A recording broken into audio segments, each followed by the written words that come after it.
Japan. I'm coming back to you. There in old Japan. And welcome back to the Nihon no Madoguchi Podcast with your host Domo and Marty. How you going, guys? What's up? How are you guys doing? We're back again with another episode, and today we'll be talking about the JLPT. Oh my! Bad memories. Bad memories. Yeah, the day we're recording this is on the 13th of December, so the JLPT just happened about 2 weeks ago. Happened on the 1st of December here in Japan. I think also all across the globe. I think so. Yes. Yeah. But before we hop into that main topic. The main topic. Following up from the previous episode, Marty had disclosed to you guys that I had to run somewhere, and that particular place was to the Bay, to my girlfriend, who is not the one I had before, but a new one. It's a new girlfriend.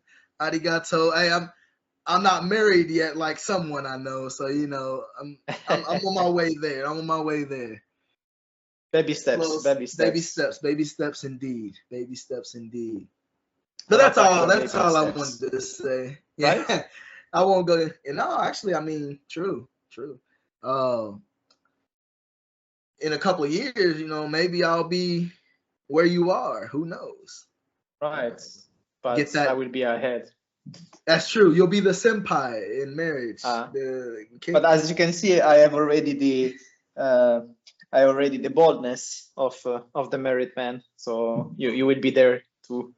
That's true. I remember when he had a full head of hair. I was not that full. It was quite full. I mean, at least it was getting. There was a light autumn breeze that was hitting my hairs at that time. I was quite struggling. To be fair, so I don't know about your hair, but I have this feeling that for Europeans, particularly like Caucasian men, being in Japan tends to hurt your hairs quite a lot, actually. Yes. I don't know if it's because I've been in Japan, because I think this has started before coming to Japan. So our lovely character Vegeta in his infamous Widow's Peak. I'm starting to kind of develop something similar. It's like it goes back and then rounds out here. It's the OG cut. it's a little tough. Sooner or later, the further this goes back and the more pointed it becomes, I'm just gonna shave it all off and go the Bulls route. Go bald. I mean, it looks like you have like a nice head shape, so it shouldn't be too much of an issue. I think that's also, I'm lucky. Like when the first time I shaved, I have no idea about the shape of my head because I always kept my hair quite long. Yeah. So the first time I shaved, I actually noticed that my head was not weird. Like it didn't have weird shapes. So that was a blessing. It means that you can keep the hair quite short. True. I mean, people cannot. I always get my hair, when I get my hair cut, it's always short anyway. So, I'm used to my head shape. It is literally like an egg. And with some divots, kind of here and there. But so if I ever decide to go bald, it should be a easy it should be an easy transition into the bald. I might start wearing caps, as a lot of men in America tend to do. You don't want everyone to see the baldness.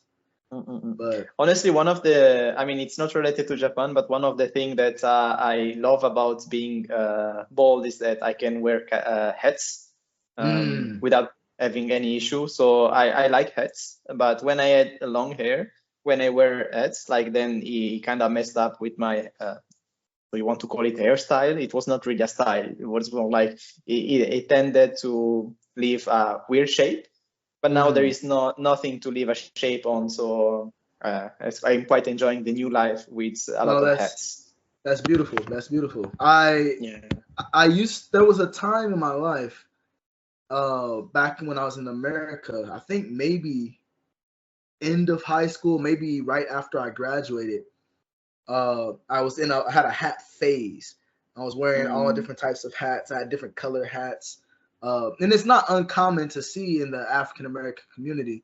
A lot of us like to have hats that match our shoes and match our clothes and things like that. I never went that far with it, but there was a point where maybe I did have matching shirts and the matching. So I had like a red hat and a all red shirt, and I would walk out like that, looking fresh, But but that ended quite quickly. I don't know what happened or why I stopped wearing manga happens. Like you discovered the anime shirts, and then true style changed.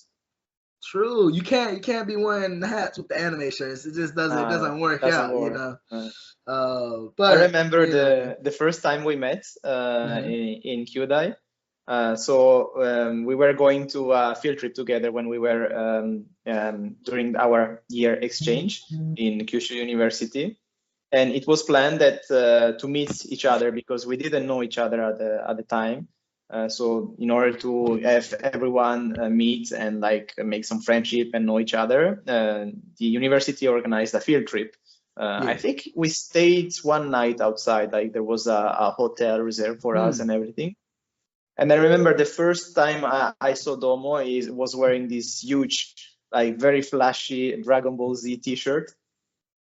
Like it was very, very flashy. And I was like, wow, this one is a good one. And then things happened that, we seated together out of like completely hazard, and then now we're recording podcast together. So I guess sometimes the anime T-shirt is for the win, as you can see from the one I'm wearing right now. Unfortunately, I don't have one on. This is just what I had when I came home from work. So you might send me now. But don't fret. I do have a Dragon Ball Daima, cover. Nice. So I'm still representing. We're still flashing. You're still there. And then hide it. Don't worry, you guys. I haven't lost, my what do they call it? My childish soul, right? We're still a Kodomo at heart. Always. Once a kid, always a kid. Always a kid. Yeah. Don't have to worry about honestly, that. I'm quite sad because recently I've been switching my style. I want to wear more like classic wear, like shirts and hats and everything. But at the same time, I love like Uniqlo does a lot of like anime T-shirts and stuff like this. And I love their design so much so that I have quite a collection actually of Uniqlo T-shirts, UT, that I never wear because I cannot wear. Because even in summer, I could wear T-shirts, but I have also quite flashy shirts, like Hawaiian shirts and stuff that I like to wear. So I have no occasion to wear my UT T-shirt. So this podcast is also the good occasion to showcase my collection of UT T-shirts to the world. Fair enough. Honestly, like, there's nothing stopping you from wearing your collection, man. I'm always on the prowl for new anime shirts and things like that. I haven't really updated my anime wardrobe recently. I've gotten little pieces here and there, some shirts, some socks. I have like some Dragon Ball, what was it? Battle of Hoodie, socks. Oh, no, socks. Socks, yes. Yeah. I have like the long is the Naga Kutsushita, something like that. And there's just a whole bunch of little things here and there. But yeah, if we're gonna as we're doing this podcast, I'll throw on some shirts. Some notes. Why not? Yes. The only issue with my collection is that I generally don't like to have big things here. So most of my T-shirts are actually on the back. Oh, I like that. The thing is that we cannot record a podcast with me showing my back to people. I mean, you So can. I will probably put a mirror here just to. Fair enough. Excellent. Oh yes. But yeah, we to find ways to showcase our nerdy collection. And as you can see from my back, I mean, it's from the last time. If you remember, the last time this was not here. It was just an empty wall with this poster here. Expect some changes in the future because some things are coming. We have received, by the way, message from the company that our stuff will be arriving here on the 24th of December. Ooh.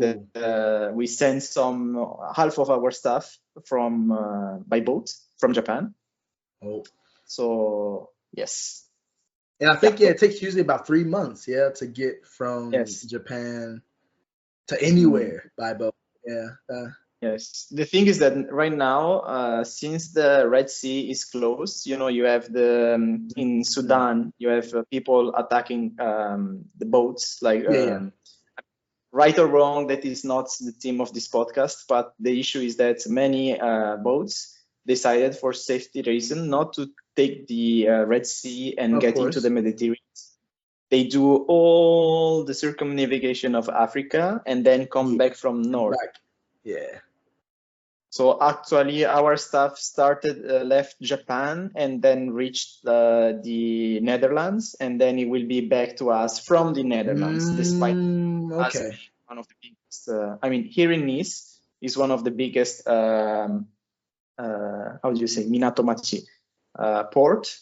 Port cities. Of France, along with Toulon on the Mediterranean Sea. So it's a little bit sad that we didn't receive them directly, but they will make the trip back. They'll get there. And it is quite funny that there are some mangas in there that have already circumnavigated the world twice. Because I remember, because you had to get them there, and now they're coming back. Yes. So what happened is that when we were in the exchange year in Kyudai, I bought some manga, and then I had to send them home in France. So this was the first half of the world. Then when I came to France, I wanted to bring them back in Japan when I started living in Japan. So I brought them with me by air this time. So this is the first circumnavigation, and then they're coming back a second time. So, and they will be back a second time. So that is why Kindle, we are not sponsored by Amazon, but Kindle or like e-readers are not a bad choice sometimes. The convenience of just having everything on one device it can't be beat. When you start piling up kilos upon kilos, I think I probably have a couple of tons of materials right now accumulated. I remember when we were still at Kyudai and you bought all of Hajime no Ippo. Yes. And you showed it to me, and I was like, why? Why do you need it all? And then you have to send it back home. And they were so cheap. I could, from a price standpoint, I could understand it, but just thinking about getting it home, because I also had to send things ahead of time before I left Japan. They also took about 3 months to get to where I was. Right. And I forgot about them, kind of. when I got home, I was like living my life, and then a box appeared, or like a box or two, maybe it was 2 boxes. Wow. It just appeared in the front. I was like, whoa, that's right. I have manga and other things and stuff. I didn't nearly have as many manga as Marty. Marty is the manga king. No. Just the prince for the time being, not the king yet. Actually, I've been cleaning my collection recently. Like when I lived in France and in Italy before that, I was young.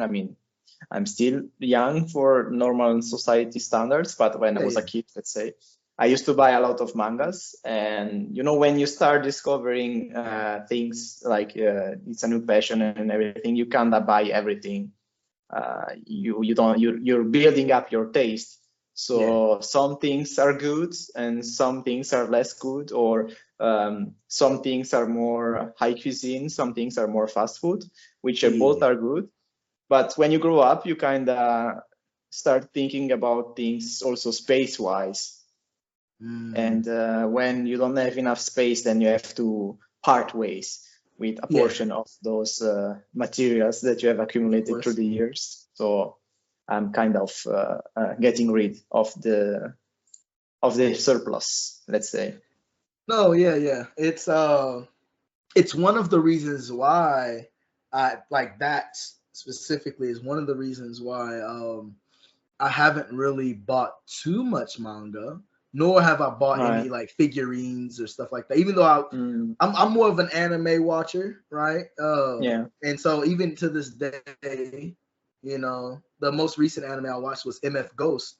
If you guys know about that, that's like the sequel to Initial D.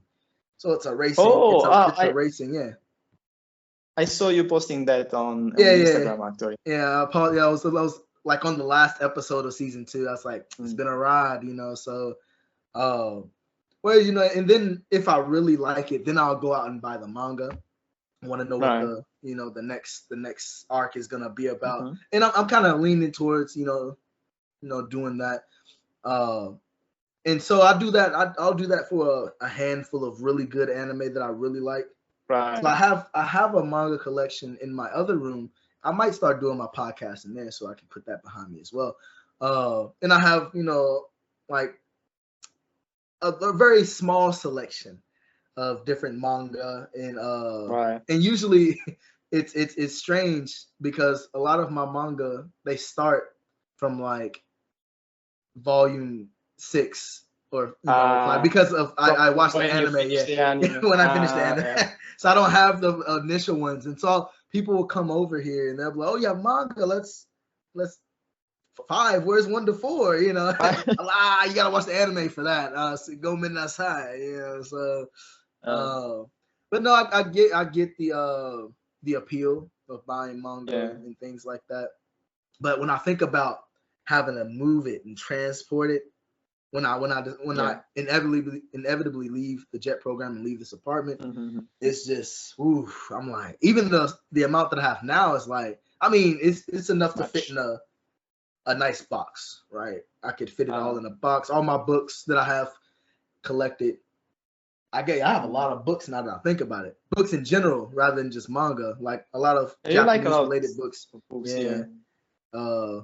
So yeah, although they should all fit in a nice box. Once it starts getting more than that, we have a chotto mondai, right? We got an issue. Personally, that's just a me thing. I mean, if I had to pay every time I change and I move, then I would probably cut down. But gladly, when we move, we don't have to pay for that. So I will gladly accept this offer and start piling up even more. No, that's lovely. The fact that the company pays for you guys, so you might as well. Why not? It's not like abusing it. No.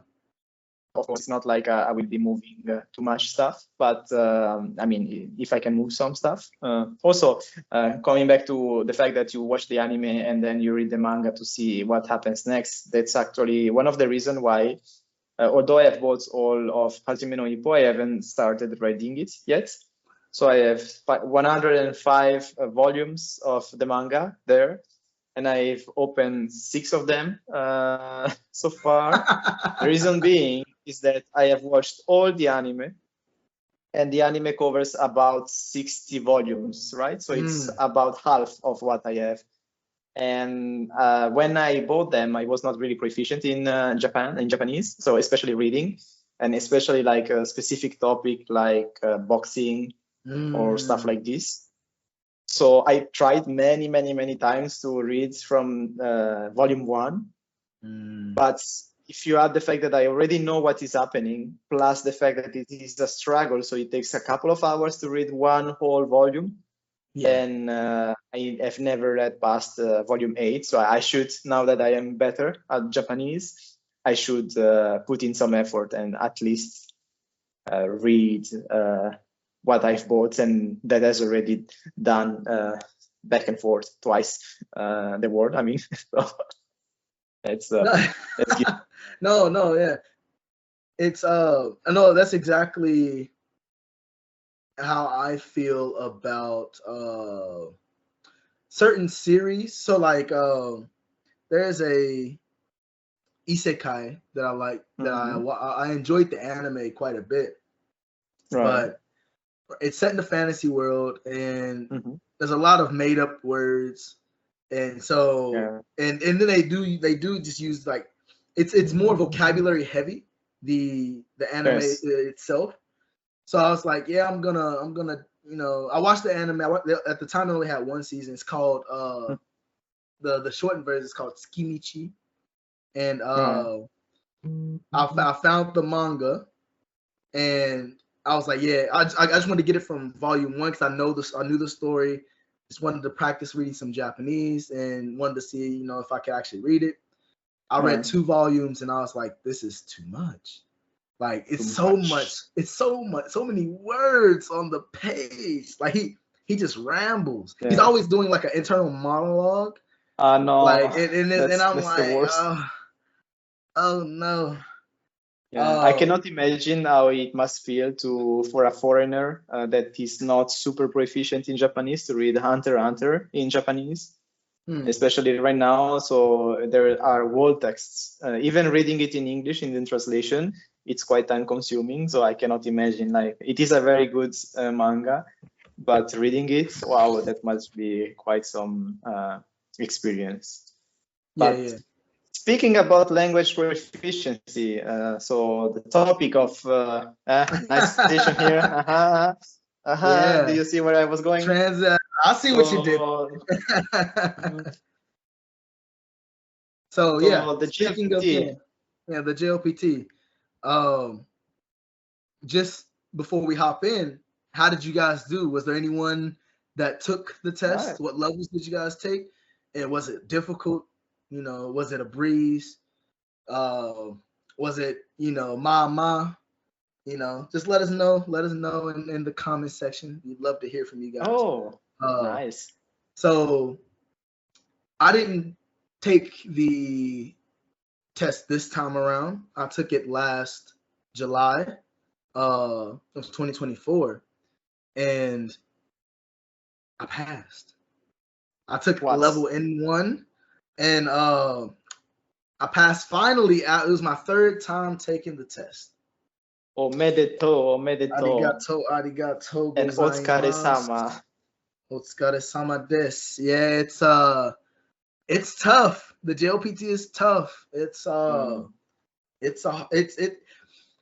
do I say it? It's obviously the materials, especially for like N1, is difficult. But I've noticed if you consume Japanese content on a regular basis, your listening shouldn't be too bad, right? So listening itself isn't that bad. Obviously, you have to know the grammar, and if you read manga like our man here Marty a lot, read a lot, and a lot of other books, not even manga related books as well. You might not have too much of an issue on that front either.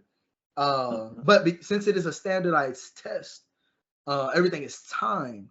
So even if you can understand everything without any problem, as long as you have enough time, if you don't have that pacing, you'll run out of time and you'll be sitting, you'll be looking silly, like in the middle of the reading session.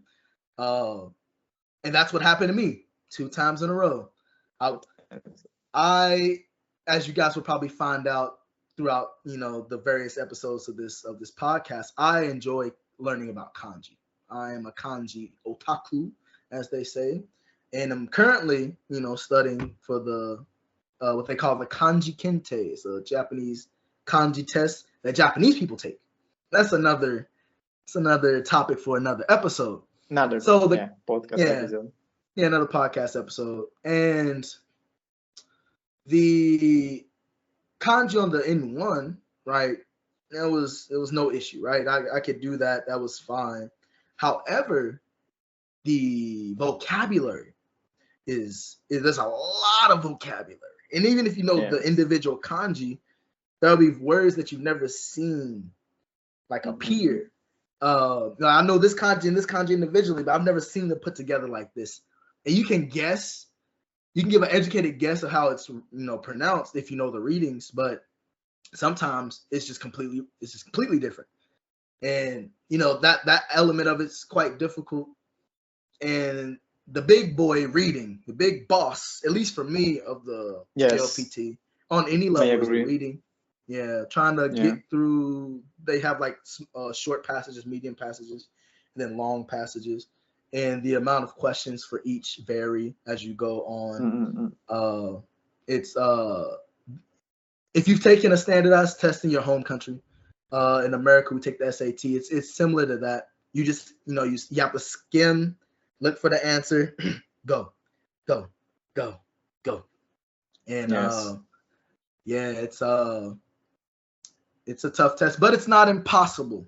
I've now come to realize myself, and I knew if I gave it a proper try, studied like I need to study and review like I need to review, I should be able to pass it, and I've now proven that to myself that it can happen. That's the issue.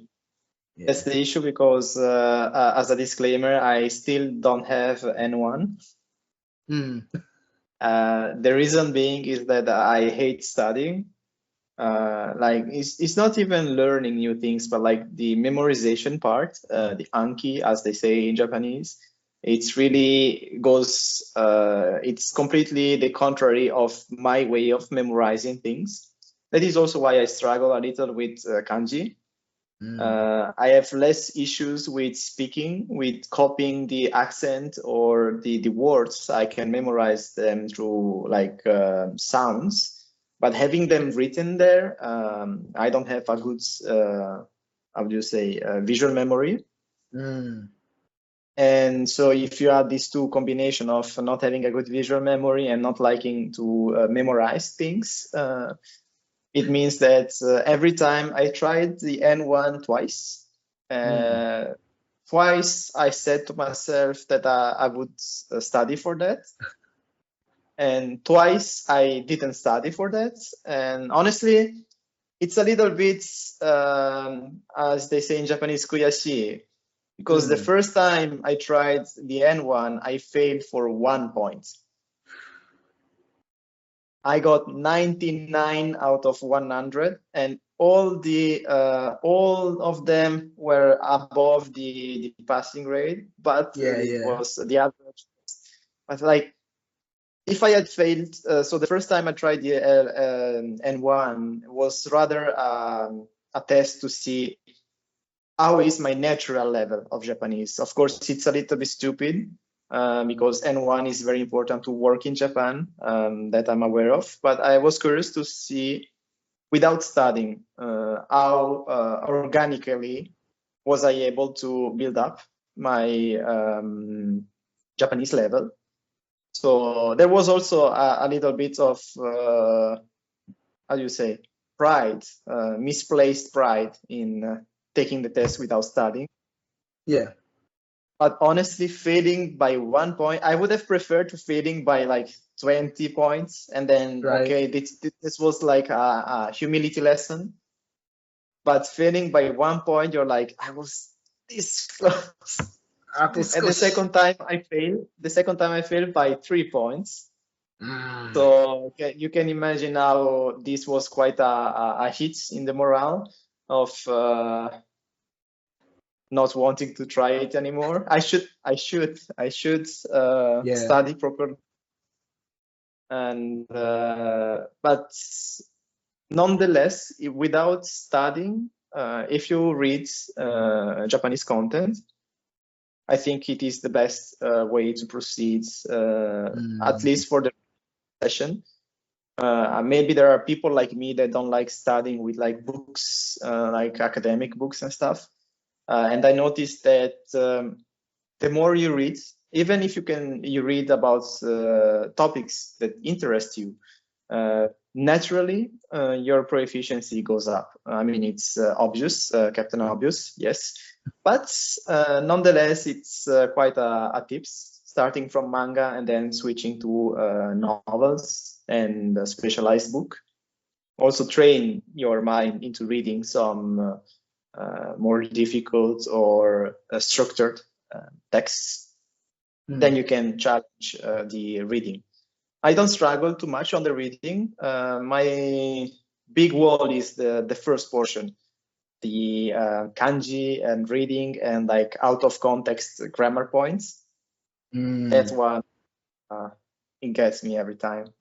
But in every language. So when I was in high school in Italy, we do Latin, so we study Latin. And we used to be graded only on our ability to translate from Latin to Italian. And I was great. I was amazing at that. I was one of the best one of my class. And then my professor started suspecting that I was winging it. So just because of me, it changed the system we were noted. And instead of focusing only on translation, he added half of the notes was about grammar points and theoretic stuff. And my grade plummeted to half of what I used. And it was the first one I didn't understand. It was like, how come you are so good at translating and so trash in the theoretic part? I was like, I don't know, man. I don't know. That's how it is. No, yeah, it's tough. It's very important too. Yeah, it's tough. I remember when you had mentioned that you are much better at speaking and kind of hearing the words and kind of remembering that way. Yeah. And I vividly remember when we studied abroad when we were at Kyudai. That was what I, for lack of a better word, admired about you. I liked that you could just speak and speak and speak and not worry too much, or what do you want to say? You're not too caught up in the grammatical rules, and if you make mistakes and things like that, you just kind of shoot. You just shoot and go and go and go and go. And I wanted to be more like that because I am the opposite. I am more of the look at the theory and formulate the sentence in my head and give it the structure and make sure I conjugate it to the Tay form and all that good stuff. And maybe that's why I was able to kind of like get through the studying of the N1. Right. Because for me, right, the reading was the worst part. Right. It was literally just I couldn't understand it. I just didn't have enough time. And so my fix to that was to just get faster at the first half of the test, which is the grammar and the vocab section. So just being able to look, answer, look, answer, look. If I don't get it in the 3-4 seconds, next, look, answer, look, answer, go, go, go, to leave myself with an hour of time to do the last section, the reading section. And that worked for me. It was I would have to say it was quite a good strategy on my part because I wanted to get faster at reading, and I did the Kanzen Master reading book from cover to cover, and I did all of that. And then, oh, you have it? It's over there. Right? Yeah. I think I never opened it. I had it as well. And never looked at it, and so I was like, okay. I'm gonna actually try to get better at answering these questions, and like get better. I want to get used to the format that they ask and the types of questions that they ask. That's important. You want to get as familiar with the test as possible, and then actually be able to find the answers quickly. Now, no matter, I did the whole book, and then I did a practice test. I didn't do a pre-practice test. I should have did a pre-practice test to see if I gotten faster. before doing the book, how long it took me to finish the reading section after doing the book. But I didn't, and it is what it is. But after I did the book, I did a practice test, and it took me 50 minutes to get through the reading section. And I think it was like 110 minutes on the first, 120 minutes, something like that. Yes, I think sometimes about 2 hours. Yeah. So that's half of the 2 hours, right? That I need at least to do the reading. And I'm like, I've done all this work, but I still can't get any faster. And it's not like, and as I'm going through and doing the questions, it's like I'll get maybe 1 or 2 wrong out of the list. Yeah. It's okay, I consistently get these wrong. Okay, we can work on that, but I'm still not getting faster. So I was like, okay, what can I do to get faster? And my solution to that was to just get better at the kanji and the vocab and the grammar, and just drilling those until it became natural to a certain extent, and I could look at it and be like, okay, that's that. But the thing is about the N1 and even subsequent lower levels is that you have N1 vocabulary, but non-N1 vocabulary will appear on the N1 test. So N2 vocabulary, even N3 vocabulary. So it's all, you should know all of it essentially, right? I've only ever taken the N1. I've never taken the N2 or the N3. So I took the N1 3 times, failed twice. Also, similar to Marty, I just didn't study. I said I was gonna study. I didn't study, or maybe that's I a big point. You have that motivation at the beginning. You're like, you're doing all the bane kill in the world, and then it just dies down. You're just like, it'll be all right. We'll pass it. Nah, that's not how it works. That's not how it works. So,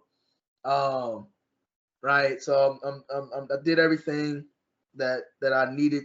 That I worked on my weaknesses, and then I increased or strengthened my strengths. Right, got even better at what I was good at, and that helped me with the time portion. Right, it was So that was my thing. It was time. Right, and and the thing like for Marty is Marty knows what 3-4 languages. 4 languages. 4, yes. Yeah. Yes. He could pass the N1 if he puts his mind to it. This man, he's fluent in 4 language. Like he could. It's just a matter of willpower. It's not even willpower. Is the self-discipline to study every day. So you're not in school anymore. So what is good about being in university is that your main activity is studying. Of course, people also work while they go to university, so that is also something that I acknowledge. But let's say that your mind is focused on studying, and also your environment puts you in this mood. So you have lessons, you have to attend classes, you have to do reports. So even for people lazy like me, you are in the organized mood. But when you are the person who has to be in charge of your own schedule, keeping it is so difficult. I mean, it's not difficult, but it is. It shouldn't. Just saying, for me, I can keep it going as long as there is no break. So let's say every day I work 1 hour from 7 to 8, let's say. Then if I do it, but just one time I miss the 7 to 8 studying, the hour that I was dedicating to studying, it's over. So many times I've tried. For example, something happened that I couldn't study for that day, so the rhythm break, and then I stop completely. But that's similar thing for gym as well. I used to go to the gym, and then when you stop, you break your rhythm. Coming back, it's more difficult. So a lot of self-discipline to just being at it, be more mature. We are kids and we will always stay kids, but we have to be mature enough to have enough self-discipline to study, to put the work. But actually on the topic of the exam itself, I feel like one of the big walls of succeeding or not, as you were saying, is the reading portion. The reason being is that you may face some articles that you about topics that you have never encountered before, and that you don't care about. And sometimes even you feel like even the author doesn't care about what he's writing in the paper. Because for the initial part, it's simple. Either you know it or you wing it. There is no room for guessing or, I mean, you can spend some time trying to remember. Maybe you knew it and you have to remember it. But the way the exam is framed is that it's either you know it or you wing it. You don't have time to think too much about the initial portion. Yeah. But the reading, man, that is tiresome. Like, you end the reading portion, you're physically tired. You're really empty. You feel like Rocky Joe at the end of the anime, Ashitano Joe, when he's like, right. Everything goes white, black and white, and you're just exhausted of all your energies. I usually finish on time. I usually have about 5 to 10 minutes for every exam I pass, like this kind of standardized exam. Yes, I'm really fast because I know that I have to go to the end, so I wing a lot. So it's I don't leave too much time to thinking it through. It's like I feel like this one is the correct answer, and I back it up with enough self-confidence to just wing it, and then to fail twice the N one. Is that what you did on the N2? Because you've passed the N2. Oh yeah. Yeah. So I passed the N2 without studying. It was when I heard that was crazy. I was like, we were this is when we were all in Japan studying abroad at Kyudai. Yes. And a lot of us were gonna take the test. A lot of us were taking N1. A lot of us taking N2. Everyone's on taking different levels. And Marty's like, yeah, I'm gonna go for N2. And on the way there, he's like, oh, so did you get some studying in? How was your study? He's like, I didn't study. You didn't study? He's like, nah, I'm a wing it. What do you mean? Yeah. This test is ridiculous. I studied and I don't even feel like I'm gonna pass. And I didn't pass. Right. And I also didn't really study. I said I studied, but it was and he said, "No, I'm a wing it." And fast forward to the end of the test, we've all finished, and we've not even the results, like the immediately right after the test, right after the test, we were talking about some questions and things that do you know this, do you know that? And I remember you had come across the kanji kawaii, and you didn't know it was kawaii. You picked something else. It's like you missed. Oh no, it's done, Marty. You're done. You're cooked. You're not gonna pass. And then the results come out. I failed. I think almost everyone who took the N1 failed. Marty passed the N2. And it was. I think what did Joanne? No, Joanne already had the N1. She had already N1. It was one of the guys from GTW. I think Yaro passed it. I can believe that. Yeah, Yaro was quite good. He was quite good. Yeah. And I was like, how does this happen? It's not recommended, and I'm not too much proud of not studying for that. I remember wanting to study for the N2. However, I was caught up in doing the research for my master degree. So when I was doing the exchange program, I wanted to begin my preparatory work for the master degree in anthropology that I wanted to do. So what happened is that I miscalculated the timing and focused too much on writing papers, reading papers, and doing the preparing work for the master degree, that I completely forgot about N2. That's right.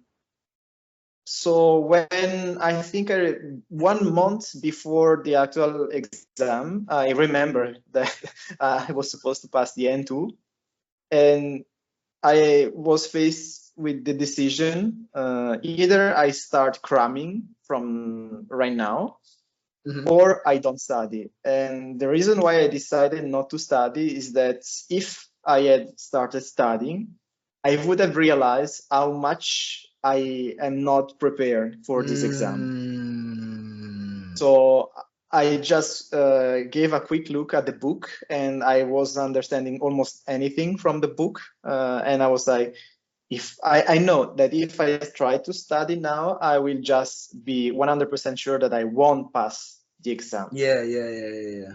So the decision that I took is that I won't open the book.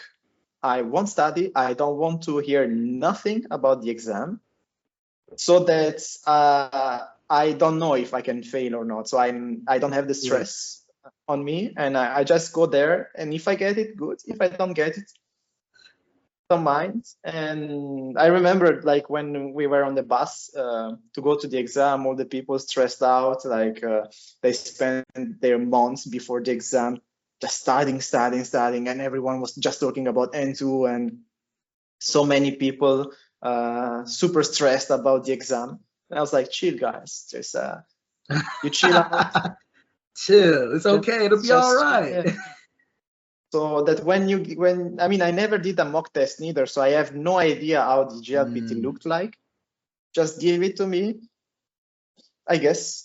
And I was very, I would say, relaxed while taking the test. It was difficult, I won't lie, but I didn't have the additional pressure of fearing to fail.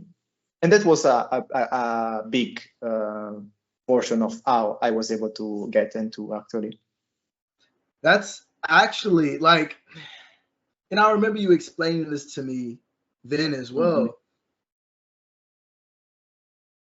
The idea of not studying and just kind of going in, because because you have limited time, and you don't have enough time to do everything and learn everything. So just don't, and if you start studying, you're gonna realize how much you don't know, and then you're gonna start talking yourself, oh, you're not gonna pass, because then when you start thinking that, you're actually not gonna pass. And it makes sense. Like I can, if it were me, I probably would have done something similar. Like I didn't study, and instead of trying to cram and go and try to get everything, it's gonna be a waste of time. You just gotta go in there and believe. You just have to believe you can pass. And that's, minus the not studying part, that mindset, even if you do study, is important. Like even if you don't think, even if you don't feel that you've learned everything that you learn, you don't know all the material, you still need to feel, you have to be confident that you've done everything that you could possibly do, and you're gonna pass this test. Because if you go in there like, I don't know all the kanji, I don't know all the grammar, I can't possibly pass, you're not gonna pass. You're gonna be so stressed. You're gonna be, your mind's gonna be like so twisted up. You're not gonna be able to focus. The test's gonna get in front of you. You're gonna go blank. You don't remember anything. So confidence, whether you've studied or not, confidence in yourself and believing that you will pass and can pass is important. Even more so if you've studied and you've done the work. Because there are some people who, they've studied everything front to back, and they still worry. They're like, I don't know, it's a hard test. I don't know if I'm gonna be able to do everything on time. You've done everything you could possibly do. All that's left is to take the test. So if you take nothing else from this podcast, be confident in yourself. And also there is a shady tip for people not living in Japan. Is that so? It's not cheating. Probably there are people who leak the whole exam because it's taken the same day throughout the world. So JLPT happens the same day, but they don't take into account the time difference between countries. So sometimes people leak the exam. So I won't encourage people to go look for that. That is not very moral. However, the day of the exam, if you don't live in Japan and you go on Reddit, people that have already taken the exam in Japan will be talking about that. So there is a chance that you might scavenge a couple of free answers. It is true. Since I took the test in Japan, I didn't have that privilege. But after the test was over, I saw like all types of test answers and the results or whatever. And for me, like I went in right knowing, okay, I'm probably gonna pass it. I went in with the confidence. Took the test. There was nothing that was too terribly difficult, except for one of the readings. I'd say one of the readings. A lot of the readings, like Marty had mentioned earlier, were just readings I had no interest in. I remember there's a lot of think pieces and essays, and this is another tip. Sorry, I'm kind of jumping from place to place. Another tip for the reading portion is don't interject your own opinions onto these essays, because like it's literally a think piece, an essay about what this what this person thinks about whatever they're talking about, and then there'll be answers. You have the selections at the bottom, and if you're a very opinionated person, you might just unknowingly forget what you just read and pick the answer that you believe is correct. Even though that's not what's written in the article. It's not what they think is correct. There was one article about how kids, like the relationship between kids, teachers, and parents, and how kids are supposed to be like they are like a blank slate, right? They don't know anything. We're supposed to like impart our knowledge and things onto them, and even though they are kids, we're supposed to treat them as human beings. Like they're just many versions of us without experience and knowledge. So we should treat them as such and try to help them out. And they had some controversial like opinions and stuff in there, and I was like, I don't know about that. And when you start thinking, I don't know about that, you have to catch yourself.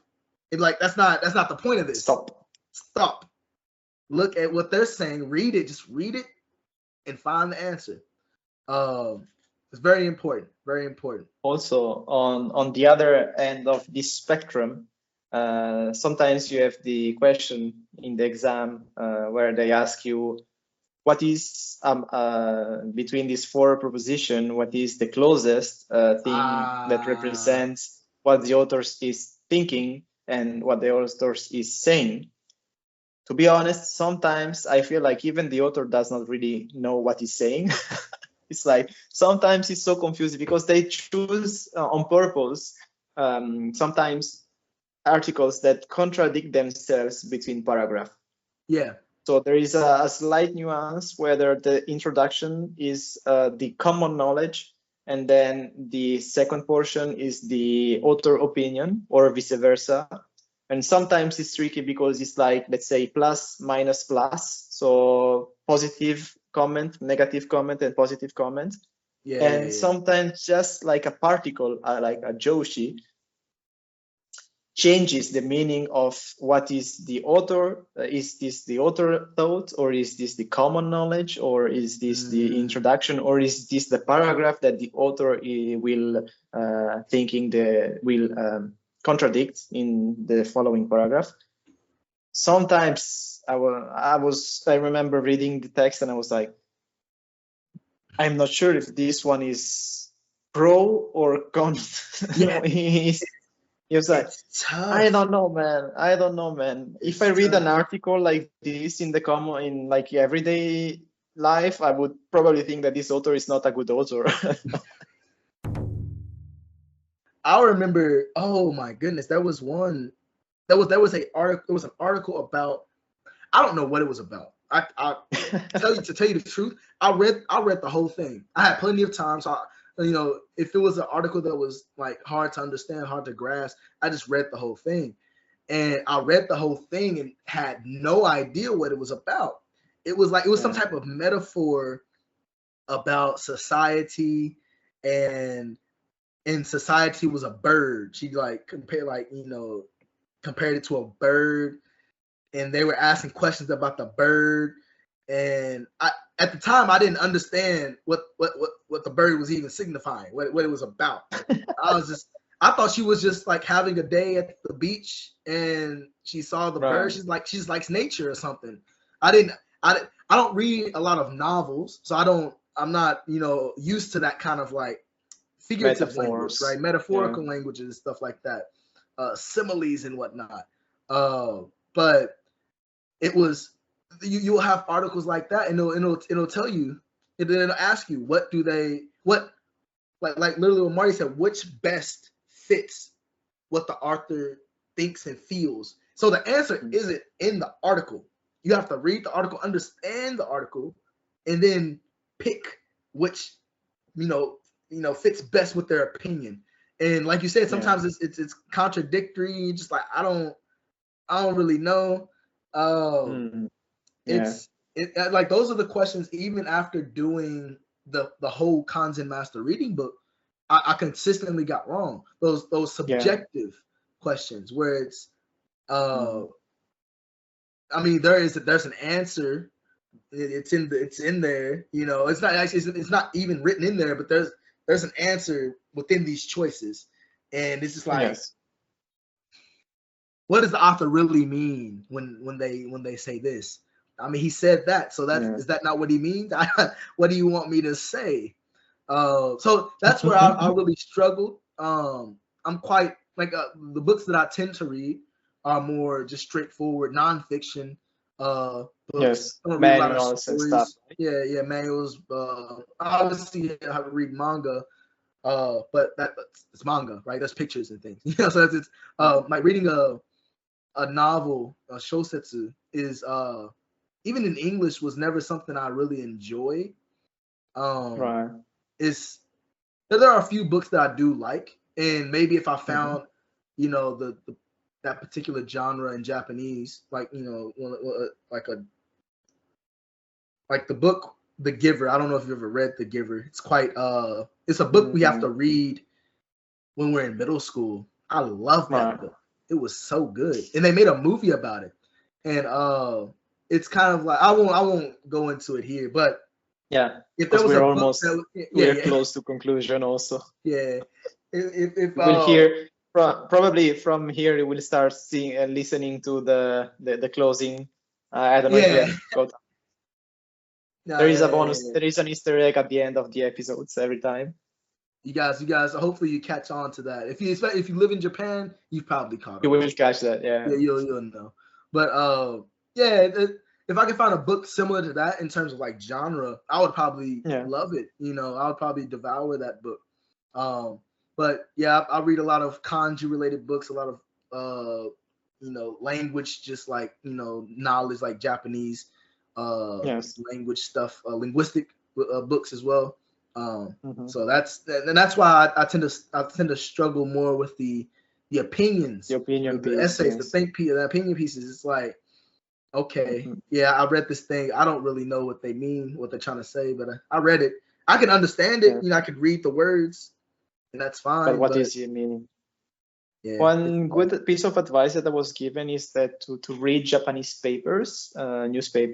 That is true. However, my suggestion on top of that would be to focus on the opinion pieces that are within the newspaper. If you try to read the newspaper from beginning to end, usually most of the articles are just sharing news or facts. And those articles can be pretty dry and quite scare you from keep reading. A lot of facts, a lot of happenings, data. But usually, for example, I used to read the Asahi Shimbun. And in the middle of the Asahi Shimbun, you have the page where there is like opinion pieces, either from journalists or for random people writing to the newspaper. And that one had more variety and given more opinion pieces, shorter than what they publish on the exam. But nonetheless, quite helpful if you want. I think some of them you can read them for free with apps. Like I think Asahi Shimbun as an app, or you can find some app for free on Android, I suppose on Apple as well. Yeah. Where you read Japanese newspaper for free. That is a nice training, like short paragraphs about opinions of people can be an organic way to study for the JLPT as well, I think.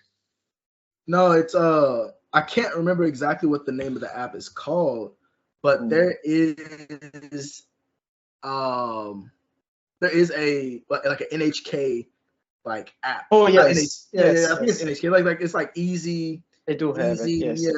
Newspaper articles, and it's very like they're relatively short, and they have you can like highlight the words you don't know, and they'll tell you which level of the JLPT they are. And I tried to do that, not in preparation of the JLPT, but just in general. I wanted to get better at reading. And they say, I think this is back when I was on my kanji grind. They say you can, if you can read a newspaper, you've learned all the language. You mastered the mastered enough. The daily use kanji, right? Yeah. Daily use kanji. The 2,136. Yeah, there's 2,136 kanji that you guys need to know. Okay. Yeah, it's a lot. It's a lot. No wonder why I struggle. And it's poor memory. It's funny because I could probably read every kanji on the list, but if you told me to write it, what was the kanji? Just yesterday, I was trying to write what was the kanji? Oh no, I forgot what it was. I've already forgotten what the kanji was. But I remember when you were here with me, before Marty went to France, he came down to visit. You were helping me with my my Kanken studies, and I couldn't remember how to write tori, the kanji for bird, and I was like, I know it looks like Shima. I was like, I know this. It looks like island, but I couldn't. It would not come to me. I was like, what's different? I can't. It wasn't. It was just the rekka. It's just the 10, 10, 10, 10. Yeah. And I'm like, that hurts. I can write grape. I can write budo. I can write ringo. I can write utsu. I can write any hard ass kanji you throw at me. But you ask me to write tori, I'm out. So it's like even like being able to recognize the Joyo kanji is a feat in and of itself. And I've tried to go a step beyond and be able to write. Also, funny thing about that, and then I think maybe we can close with these funny anecdotes. For a very long time, I thought that niwatori, the kanji for niwatori, was actually duck. And I couldn't understand how they had so many ducks in Japan that they could do hikiniku with half duck and half pork. Yeah. Because for me, niwatori, I mean the chicken, was the normal bird. I don't know why. I was told that this was bird. So for me, bird equals chicken. Every time I went to the shopping, I was looking at the meat, and I was like, this duck is cheap, but it doesn't look like duck. This is not duck. This is not, but the left portion, so the key is the same, but then the right portion differs. That's where you have the difference between kanji. And it took me probably 1 year before. I mean, it's not like I knew that I was buying chicken, but I was like, why they call chicken duck? Yeah, it was just confusing. Like what is this? But the problem was not me; it was them actually. Like this is colonialism. No. This is not. I'm not the crazy one. I'm not wrong. I'm not wrong. This is duck. Why they write duck on that? One like final interesting kanji thing. I remember when I was this is before I came to JTW. I was in Yamanashi doing my internship, and we all went to Tokyo for like a day trip. Not a day trip, it was like a 2-day thing. And I remember learning the phrase jikan ga tatsu, as in like just time passes by, like time elapses. And in my mind, I only knew the stand tatsu. And I was like, why in the world would why would time stand? What does that have to do anything with time passing? I had no, and I would say I learned that it was not stand maybe 2 years later. Like I think I was in the kanji course at Kyudai, and they were like, yeah, right, jikan, like this is tatsu. I was like, oh, there's another tatsu. Good thing you didn't think. Good thing you didn't know. You didn't think that it was dragon, because then that would be even odd. It would be even awkward. The time. Why the time cool. Is a dragon? Why is the time a dragon? That's kind of cool. That's a cool way to say time passes. I like that. Japan, yeah. No, it was so confusing to me. I just memorized it as a phrase, but whenever I said tatsu, stand popped into my mind. I was like, this doesn't make any sense, and I never decided to look it up. I never went out of my way to look up what is jikan ga tatsu is the proper kanji. That was my fault. Should have looked it up. But yeah, that's all I have for the kanji talk today. Yeah. As a morale, it's always our fault and our lack of studying and discipline. It's never the fault of the language we're studying. It's always something that is missing on ourselves. But we have to be proud, and we have to have a lot of confidence to make the mistake, and also recognize that we are doing the mistake. Yeah. How does it sound like a concluding word? Isn't it? Not bad, huh? I like that. These are wise words from the wise Marty. Bravo. Yeah. I love to hear it. No, we have nothing left. He's letting us know you gotta be confident. Confidence is the key term for today. In anything that you do. And it's always our fault. Yes. And nice. That's all we got for you on this episode of Nihon no Madoguchi Podcast. And we're gonna end it here today, and we'll be back in the next episode. We haven't come up with a topic for the next episode, but we'll you guys should enjoy it, whatever it is. Something interesting. I know Marty has quite a few interesting articles behind him. Oh yeah. So we might. As you can see, we might talk almost about empty, but it will be filled soon. So there will be some things to talk about. But thank you for listening. It was very nice. We had plenty of fun enjoying. So have a nice day. Good morning, good evening, and good night, I would say. Bye-bye.